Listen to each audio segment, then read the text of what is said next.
Has this ever happened to you? What's up everyone, it's Sage, and today I'm going to show you how to fix this problem. When you get this blinking red light and you can't get a picture up on the screen, this is usually due to an issue with the 72-pin connector inside of the Nintendo. And we're going to take it apart right now and show that to you. But first I'm going to take some photos of this thing because we're going to do a complete restore and I want to get some befores.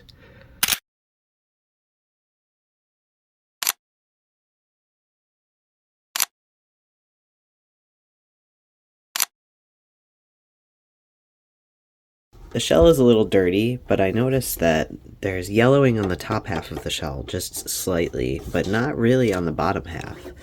The bottom half is in immaculate condition, just needs to be a little bit cleaned up. So, let's open it up. Okay. 6 Phillips head screws in the bottom. I like to use this piece here to hold the screws when I'm not at my mat. But since we have the mat, we won't need that. You want whatever long screwdriver you have laying around that's about the standard size.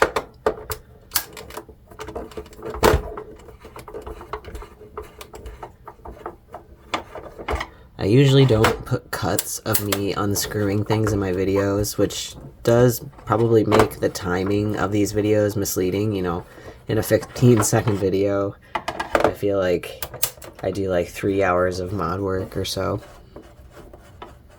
But it does take a while just to do the screws. They're the bane of my existence, and they're always like the most exhausting thing, you know, when you're like, I put it all back together and something's wrong and I have to open the whole thing up again. That's the worst. But I digress. Usually these things are very full of cobwebs. I mean, they're getting pretty old now, 1985, so oof, what, 40 years old? Delightful. Okay. The cool thing about this mat is that there are magnetic portions, so if I'm going to run like the air compressor or something, they don't fly away on me. So this is usually the money shot of every video. Voila. Now you have seen NES guts.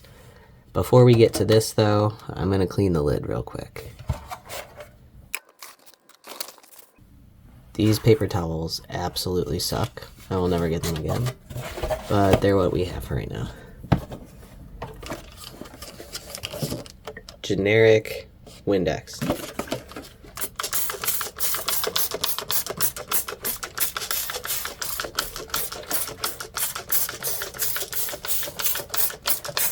Once I have a part that's made out of plastic free from the motherboard, I like to just soak it in some Windex, and then we're gonna scrub it out with toothbrushes in every like nook and cranny.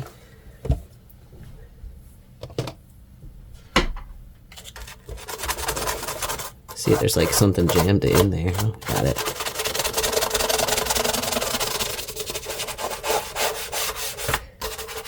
This is a charcoal toothbrush, so it's a little bit more coarse. I have like a regular toothbrush that I would use for something that I was like afraid to damage with this, but this plastic's pretty sturdy.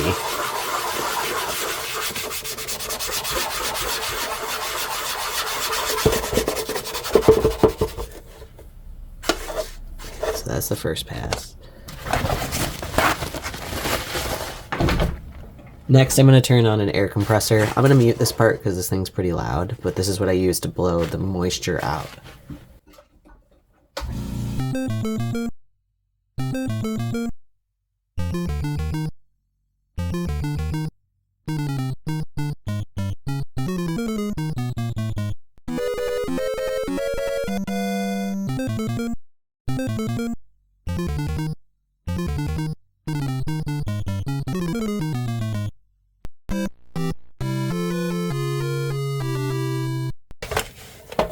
For this next part, just to get it like a little cleaned off from whatever was in the Windex, use 99% isopropyl alcohol. We'll just spray that on and let it just dry off. Okay, so I've made a whole other video about this. It's called a retro bright chamber, and you can feel free to check out the video. It's kind of old. But this is a grow light. And this is 2 containers. One has aluminum foil on the inside of it so that it can reflect on the inner container all this light in every direction. And right now what's in there is just water. But we're going to add 2 bottles of hydrogen peroxide.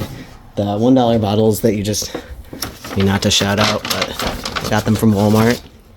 Oh, I actually have 3 of these, so I'll put 3 in. But we're going to pour that in, mix it with the water, and leave the plastic part in there overnight. And it should go from yellowish to back towards its original color. I'll show you some images of ones I've done in the past.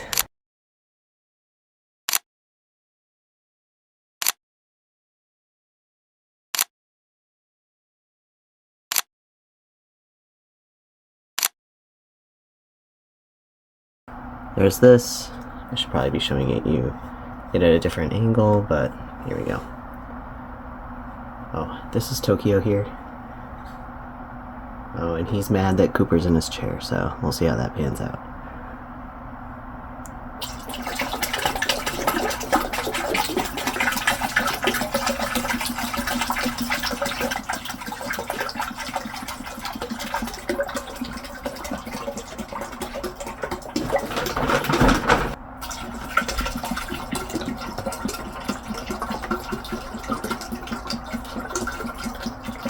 Alright, then you grab your Nintendo shell and you kiss it goodnight.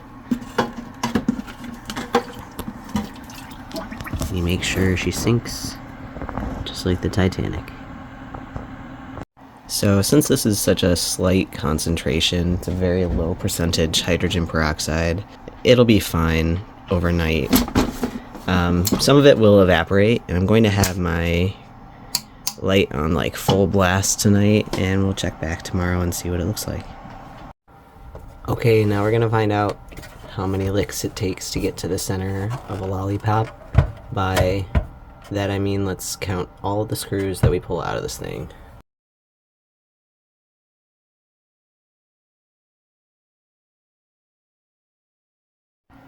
If you guessed 13, you're right.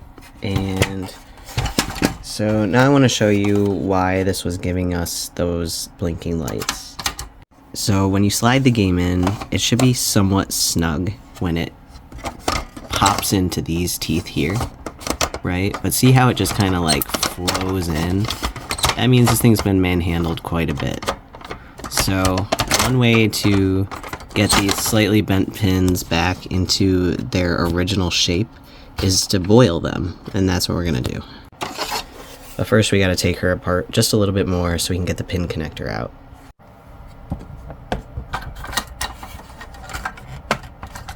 You want to make sure that this is raised above this post here, and then you want to slightly wiggle this piece out.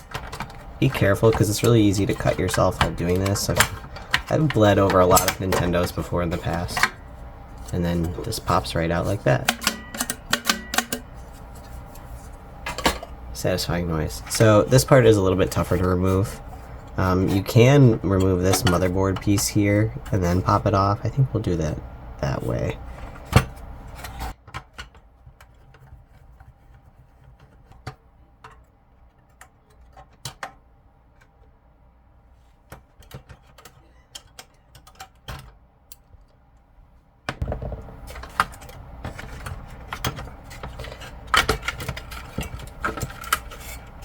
Okay, so now she's loose, but she still has this heat shield here. It should be pretty loose right there, so it shouldn't really get in your way. But what you're going to want to do is wedge your thumb parallel to the top of the teeth here, against the motherboard. So like I like to hook my finger in around here, and then it should pop right off like that. So this is the part that we are going to boil. She's a bit dusty, so let's clean that up. I like to use a very soft bristled paintbrush to get dust like gently off motherboards. But we're also going to use an air compressor to blow whatever's in there out.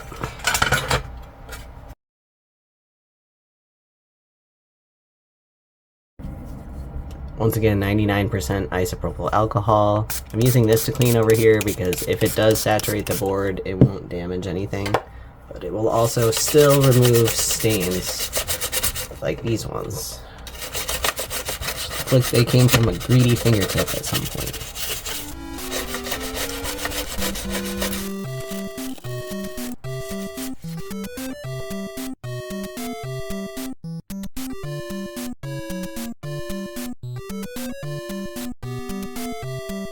Now, it's time to boil some water in an old pan. It's rarely particularly visible to the naked eye, but you can actually see the damage on these pins here. They're just a little bit bumped out of shape, I think, and a little bit loosened. So what the boiling water does is it helps coax the metal to go back to its original shape. I typically do this for about 5 minutes, and then I go check after I thoroughly dry it with my air compressor to see if the game plays in it, and if not, then I come down and boil it again. Okay, that looks good. Bon voyage, buddy. So I'm going to turn the burner down a little bit, but then I'm going to keep this at a boil for about 5 minutes.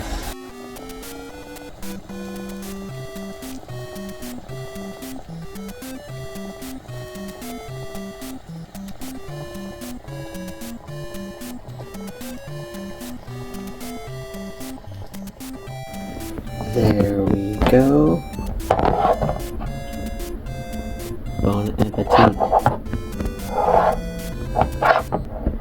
Good as new, hopefully, but we'll test it when it dries a little bit. Wow, it's getting late.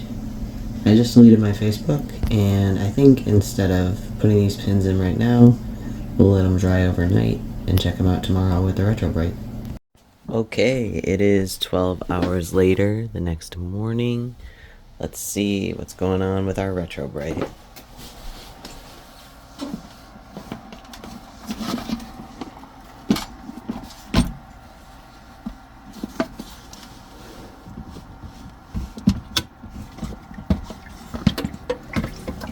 Oh yeah, that looks good. That's probably all we need to do. So this was like pretty yellowed and brown. It wasn't like the most yellowed one I've ever seen, but it was definitely needing of a Retro Bright. And now, that's 100% the original NES gray color. Looks great. So we're going to dry it off. We're going to test out these pin connectors and see if they're a little tighter and put it all back together. Now let's test out these pins. The way you put them back in the system is you're going to want to line up the teeth there and just slide it right back in. Should wiggle in.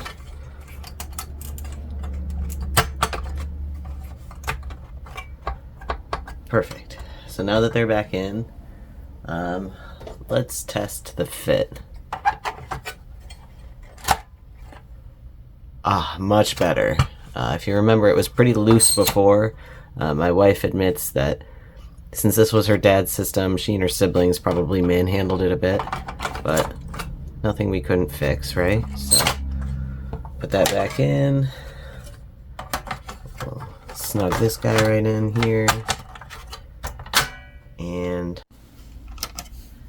as you can see, the blinking red light is gone, and we have signal.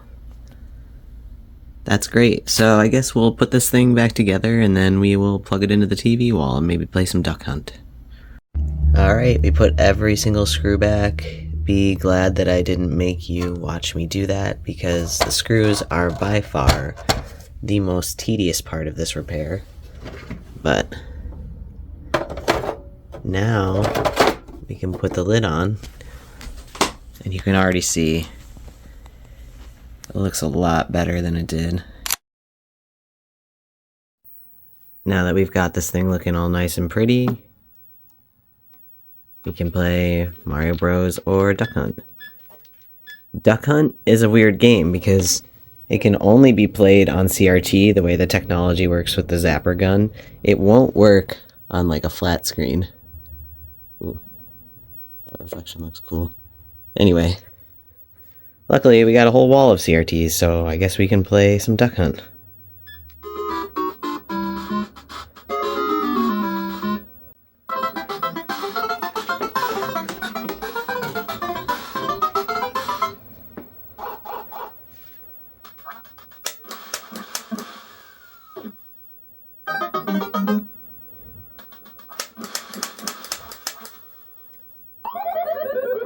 It's hard to decide where to shoot.